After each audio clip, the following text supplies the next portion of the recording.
Bonjour les amis, nous sommes le 26 décembre, lendemain du réveillon de Noël, et je vous assure qu'entre Noël et le jour de l'an, c'est pas facile de vous trouver des sujets intéressants. Bon, heureusement, on a le nouveau gouvernement, les baltringues, Borne, Moussa redevenu à la justice, on a qui Manuel Valls qui s'est fait insulter quand même sur France Inter, là, un mec qui est passé au travers les mailles du filet et qui l'a traité d'étron, on croirait du Patrick Jardin. Hein.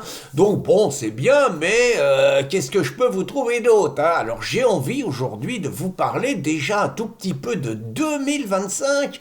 Et en 2025, les amis, il va y avoir un événement capital dans la vie politique française.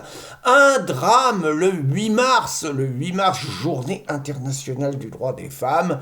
Laurent Fabius, il va devoir quitter la présidence du Conseil constitutionnel. C'est dur parce que faut reconnaître qu'il a fait un boulot extraordinaire, Laurent, hein. Sur le Conseil constitutionnel, heureusement qu'ils sont là. Ils sont là pour censurer toutes les lois qui vous voyez sur l'immigration, sur les valeurs de l'Europe, sur les droits de l'homme, que des politiques démocratiquement élus voudraient mettre en place, mais qui sont pas compatibles avec les valeurs des droits de l'homme, les valeurs des socialistes. Et dans ce cas-là, ils racontent que c'est pas compatible. Et voilà, ça s'appelle un coup d'état judiciaire.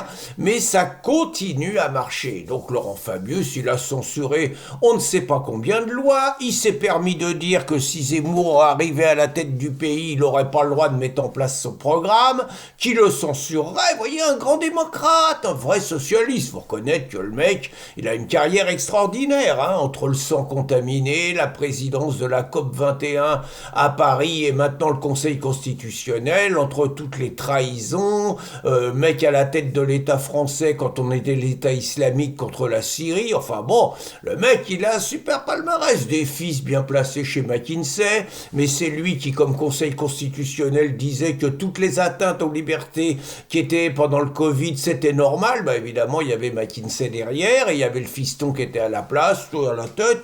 Très franchement super. Et donc, bon, bah Lolo, il va s'en aller. Et alors, c'est la prérogative du président de la République de nommer seul celui qui sera le président du Conseil constitutionnel. Et il y a une rumeur qui circule, on parle de notre grand copain, le Yéti, Éric Dupond-Moretti. Ça tombe bien, il va faire son spectacle. À partir de février, il fait son spectacle sur les planches. Apparemment, il a du mal à remplir la salle.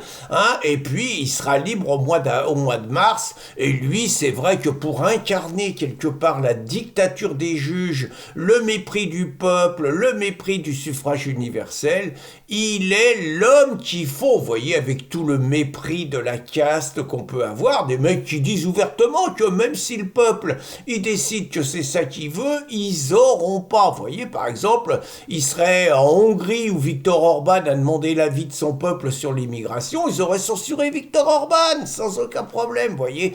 Donc on imagine le Yéti avec le résultat qu'il a à la justice. Vous me direz, ils ont mis Moussa maintenant, un des pires menteurs, mais bon, le Yéti, il est pas mieux, donc comme ministre de la justice, faut pas mettre des mecs intègres, quoi, parce que ça voudrait dire que la justice est intègre. C'est peut-être pas tout à fait ce qu'on remarque quand on voit les verdicts qui sont rendus. Alors il y a juste un suspense, il y en a deux. Hein. C'est d'abord le suspense, c'est est-ce que c'est lui, Lieti, qui va être choisi? Parce qu'apparemment il y en a quelques autres qui n'ont plus d'ambition pour 2027 et qui se disent que c'est la bonne mèche quand même, hein, le Conseil constitutionnel.